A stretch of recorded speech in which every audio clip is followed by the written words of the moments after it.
Hey, everybody. Remember, if you're a fan of the Tennessee Volunteers or just sports in general, please like, comment, and subscribe. Any and all support's greatly appreciated. Now, let's get to the video. Hey, guys. How's it going? Josh here. After the game tonight, was in person in my dark mode hoodie. What an absolute thriller of a game. As Tennessee fans, I know many of us expect the absolute worst possible outcomes every single game we attend to. But man, this game was literally a roller coaster of emotions. I do want to make two quick comments. One, kudos to Texas A&M, man. I mean, their style of play, I think they chucked up something like, hold on, I can tell you really quick, 43 threes connected on 13 of them. One play, a couple of players had, let's see here, between two players, Pop Isaacs and Ruben Dominguez, 22 total threes. That's where almost half of their threes came from. And that full court press that they employ literally the entirety of the game. I think there was one portion right before the end of regulation where they kind of let up on us when the game was tied and didn't push. But other than that, man, they were fierce. That coach is something. You know, he reminds me of Nate Oates almost. So kudos to Texas A&M. They're going to be a good team in the near future, if not now. Second thing, Tennessee owns the state of Texas. We've now beat the fake UT, Texas A&M Aggies, as well as Houston, right? So I believe, if I'm not mistaken, that rounds out our competition against the state of Texas. For now, we'll see what the tournament may bring, but yet again, Tennessee triumphs over the state of Texas. But now getting in on our Tennessee Volunteers, man, like I said, what a game filled with ups and downs. Stretches where we couldn't score, stretches where we kept turning the ball over. It felt like throughout the entire length of that game, up until the very end, up until that second overtime, that Tennessee would claw back, make the shots that they needed to. But every single time they would get within a point, Texas A&M would hit a three-pointer. We would get the ball. 5-second violation on the end line, right? Or they turn the ball over. Boom, they hit another three. Suddenly a 2-point deficit's now 8 points. Felt like it would flip like that automatically. At the beginning of the game, it felt very eerily familiar to the Florida game in that they were somewhat cold from three. And I was just waiting for them to start hitting it. We were close. We kept doing those stupid turnovers. But, man, I will give these young men credit tonight because they could have easily gave up. Multiple times they got down by 9, 10 points. Texas A&M would go on runs, but they did not give up. And let's go ahead and get into it here. Let's take a look at the box score.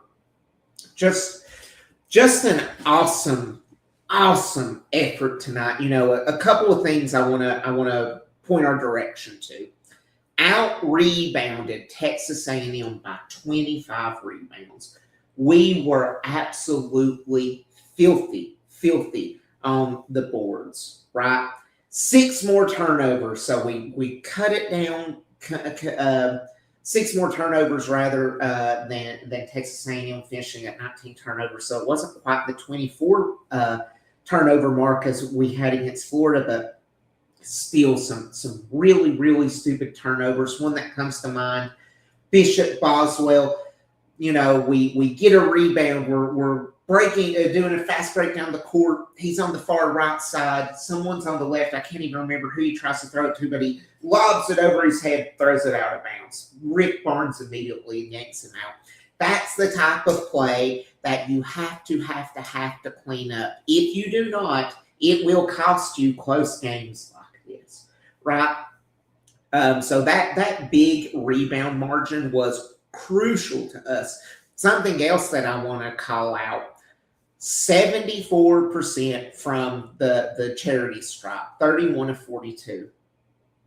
huge difference in this game. Imagine for a moment this number was similar to when we played Arkansas, where it was like almost at 50%. You do that, suddenly you have 10 less points and you're losing by, 5. So again, finally hitting those free throws was a crucial thing to our success. And then I know I've been vocal about this. I know I've been incredibly vocal about Nate Ament thinking that he's not that dude. Nate came out and early he was timid, but as this game progressed and as we went through the second half, the end of regulation, into overtime, and into double overtime, it is as though a flip switched within Nate. Rick Barnes even called it out. He said, after I benched him at the beginning, something flipped in him and he started seeing the floor differently. And you can see that in the stat line tonight. 43 minutes, the second most minutes of any player on the team behind Kobe. 23 points, 7 of 16, 0 from 4 from 3. That I have to say that's one of the weakest aspects of his game is he can hit a 3, but we don't want to have our game living and dying by a Nate Ament 3. But here's the big one for me: 9 of 11 from the charity stripe. And ironically enough, one of those free throws at the very end of the game was then rebounded by Bishop Boswell, who then cut the deficit from 2 at that point and tied it. So I'm not going to condone missing free throws. They're called free throws for a reason. You should be hitting them at a high clip, which he certainly did this game. But in a weird way, that one individual miss certainly helped us out. But if Nate can continue playing with this type of ferocity, continue unlocking, this killer instinct that you can tell he's starting to develop. He started cutting to the basket. He was actively trying to draw fouls. This was the first game that I've seen him play where he was pushing up against guys. He was running into them. He wanted to draw that contact. He wanted to draw those fouls, and he wanted to go to the free throw line. That is huge, and that will be hugely beneficial to us. If he can continue to improve like this, and we can continue to reduce the mental errors, I truly do think the potential of this team, and where I'd said at best they're a Sweet 16, but most likely around a 32 team.